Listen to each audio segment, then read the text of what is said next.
sa iyong jowa. Go! Yeah, pandesal at itlog. Masarap. Masarap. That means, breakfast. Bigay. Ube. Mga ganun. Nandyan ba ang masarap? Yep. Yes. Pero Paul, Good job, Michael. sa taas dito. Anong salita ang pwede mag-describe sa pandesal at sa iyong jowa? Sa matigas. Sa matigas yung pandesal eh.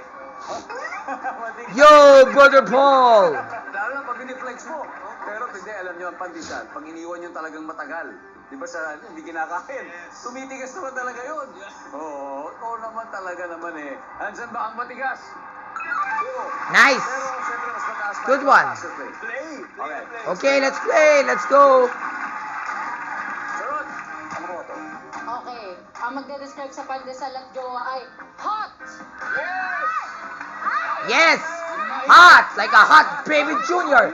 Like Kylie Alcantara and Kate Valdez. Mainit. Nice. Gio, Say breakfast. salita na pwede mag-describe sa pandesal at sa jowa. Malambot. Okay. Services. Top answer. Nice. Okay. Ano mo to? Cute. Cute. Where? Cute. Japanese ba yung pandesal na yun? Opo, Japanese. Japanese yung pandesal?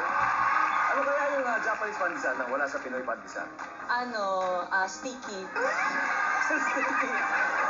Sticky yung gitna. Wala yan. Mochi. Nandyan ba ang cute? Wala. Wala. Salita na pwede mag-describe sa pandesal at sa jowa. Fresh. Fresh. Pwede if it's freshly baked or freshly cooked. Wala din. Time to huddle. Charot. Breakfast. Say Salita breakfast. pwede mag-describe sa pandesal at sa iyong jowa. Maliit. Maliit. Wala. Team Joanna. Jowa at itlog. Wala. Kami na naman. Ako na naman. Ay, Aubrey Miles. Matambo. Roxy, salita na pwede mag-describe sa pandesal at sa iyong jowa. Maputi. Maputi. Maputi. Nice. Paul, ano kaya? Mabango. Mabango. Uy, mabango ang pandesal ha. Lalo sa umaga, di ba? Nung Hi, Princess Daisy. Pabango kaya yun? Kailing. Alright. Anong salita? Okay. Anong salita ang pwede mag-describe sa pandesal at sa jowa mo?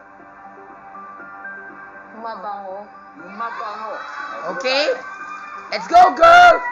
Let's go, crush. Kuha mo yung pandesal. Ha? Wala akong yung pandesal. Services? Where? Wale. Alright. Ito, mas exciting na po ang laban kasi ang Team Ina meron ng 68 points. Habang ang Team Joanna may 87 pa rin.